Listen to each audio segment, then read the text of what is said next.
welcome to the MSDW podcast. I'm Jason Gumpert, editor at MS Dynamics World. On this episode, I welcome Pete Olanday, Director of Consulting for Retail, Leasing, and Telecommunications Vertical Solutions at Vertex, to help us shed light on the role of tax engines in mid-market companies. Pete explains how implementing a tax engine can help these firms streamline processes, enhance scalability, and ensure compliance in the face of evolving regulations. This episode is sponsored by Vertex, and we discuss tax challenges that organizations face, how those relate to other finance and accounting priorities, why tax is so important in the journey toward long-term growth, and how organizations avoid common pitfalls with a tax engine. All right. Well, Pete, welcome to the podcast. Thanks for being here. Thanks for having me, Jason. To start off, could you please give us a bit of an introduction of yourself and what you do for our listeners?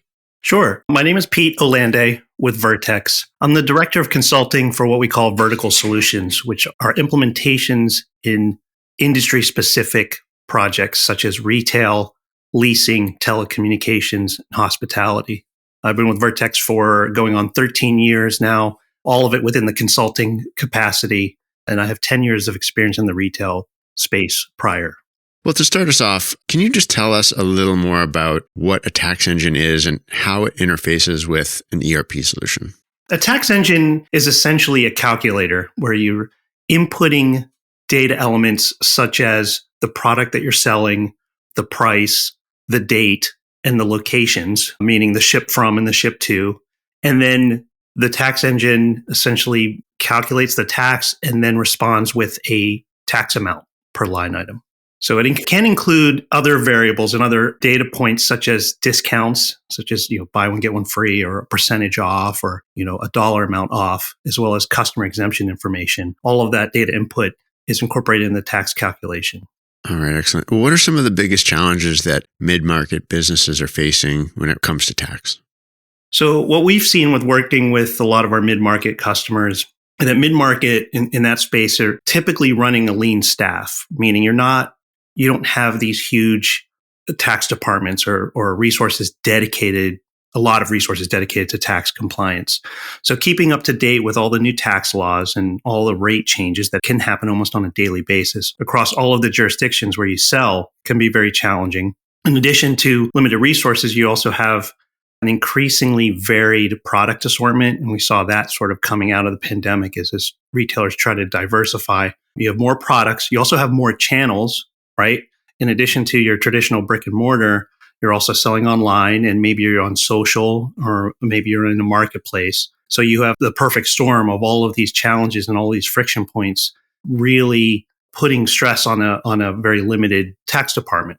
And then also, mid-market businesses are most of the time in a growth trajectory, right? You're smaller and you're growing. So, all of those challenges kind of get exponentially more complicated as you increase your product range or you're breaking into new geographies, whether domestically or even internationally. And then, as I mentioned with channels, you're always exploring or entering new sales channels. So the combinations of all these and then trying to stay up to date with the already complicated tax compliance laws and tax rates makes it increasingly difficult.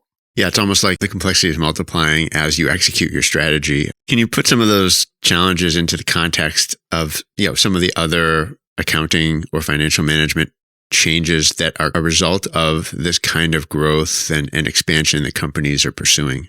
Yeah, one is breaking into new channels. So you might again, you might have traditional brick and mortar and you have your traditional e-commerce, and maybe you have mobile, maybe you have, selling on a marketplace. So what we've seen is in a lot of organizations, all of these channels are somewhat siloed, right? They're kind of autonomous within the organization and they kind of operate independent of one another.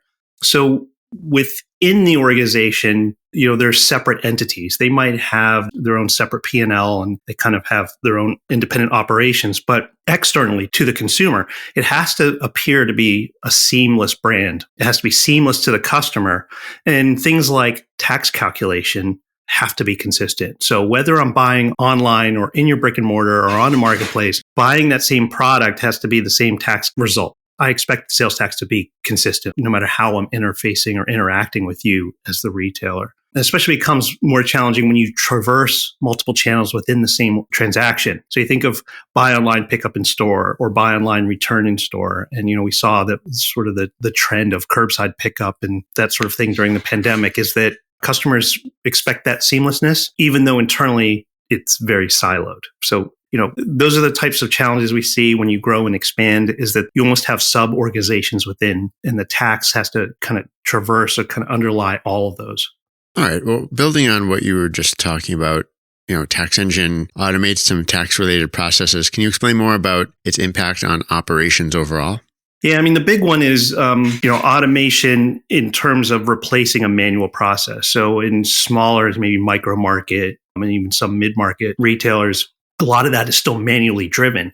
Right? I'm still looking up tax rate changes on states' Department of Revenue websites and to see if the rates have changed or any kind of taxability on products have changed, and then manually updating that somewhere, whether that's a spreadsheet and then I upload that into the ERP, or I log directly in the ERP and I change the rates. Just keeping up to date on those rate and rule changes, as well as updating all the systems that need that information.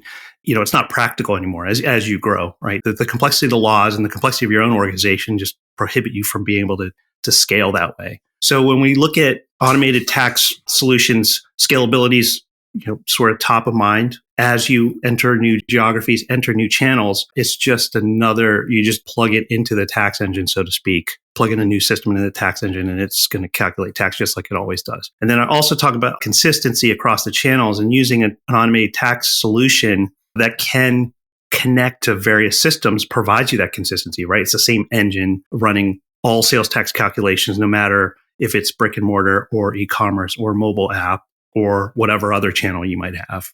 And then lastly, and that's sort of all on the tax calculation piece. And then lastly, on the back end, when we talk about compliance as a sort of post-transaction, is a proper tax automated solution would have this sort of detailed, we call it tax sensitized data, where you have data at the most granular level, whereas most systems have it at the line item level, right? That's pretty common.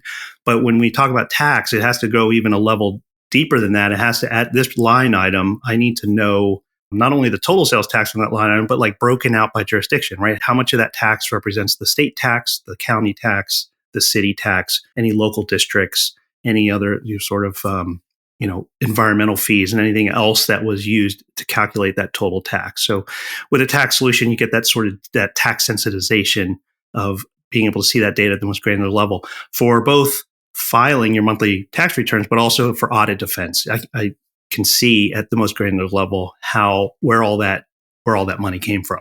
What should a growing business expect from investing in a tax engine when it comes to strategic planning?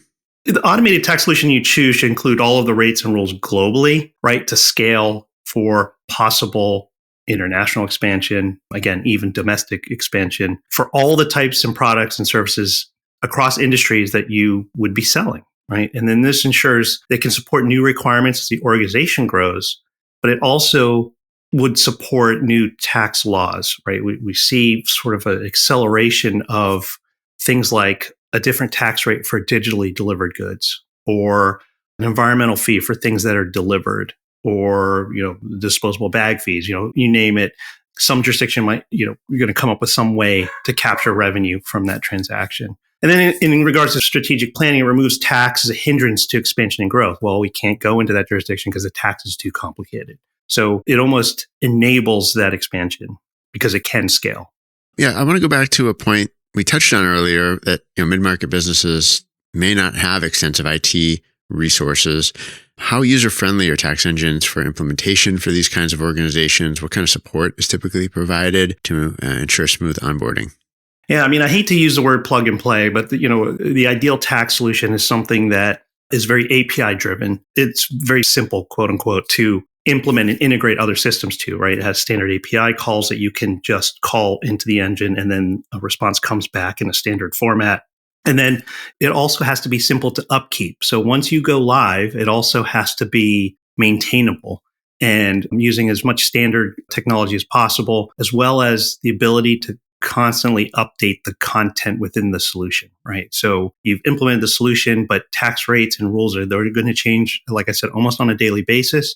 So there should be some way to easily update it if it's not done automatically, right? So when you get to more hosted or SaaS solutions. So all that's done for you. But that's something to look for. And then the implementation complexity, when we work with customers to implement our products, it really depends on the complexity of the business, right? Where are you registered to collect or remit tax? Like how many jurisdictions are you registered in? What's your product range look like? What types of customers and what other kind of special use cases do you have? Like I mentioned, the buy online, pick up in store, buy online, return in store. All those sort of use cases have to be addressed within the tax solution. And then lastly, all of these kind of special cases should be able to be done within the UI, right? The solution should be configurable and flexible to handle your business and not require code changes within the base product. That also makes it very easy to support.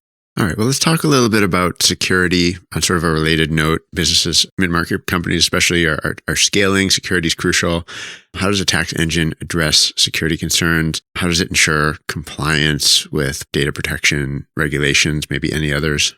You have to make sure that it's certified and it has the right protocols to ensure that there are no security gaps. But what we find with our customers is that what you're calling into the tax engine and the response that you're getting out typically is not sensitive data, right? We're not looking at customer specific data that might be considered PII or personal identifiable information. There's no credit card information. There shouldn't be any credit card information like credit card numbers, et cetera. It really is about the product that's being purchased and then the price. And then, like I said, all those other data elements related to calculating the tax.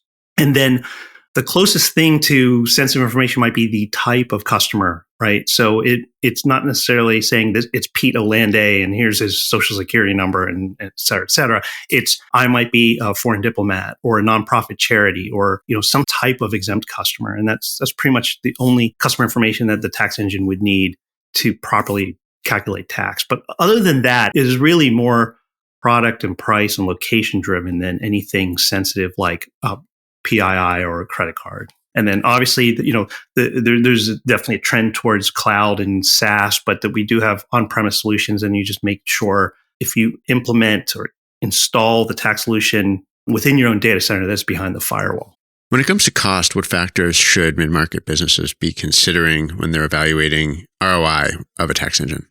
Right. So with tax engines, there's multiple options of deployment, right? Ranging from installing it on-premise within your own data center to private or public cloud, right? SaaS and those hosted types of solutions. And the costs of each of those deployments vary, right? And each has its pros and cons, right? You save money on a hosted solution, but you relinquish some control, and then vice versa. An on-premise solution, hosting in your own data center, obviously there's cost tied to that, but then you have full control over the solution. So it's really about the budget and what you can afford to automate and what you can't afford to automate, because the organization has certain appetite to automate certain functions now or wait to automate certain functions later. So it really is kind of an ROI analysis of what is your biggest pain point, what's the biggest bang for the buck to automate now.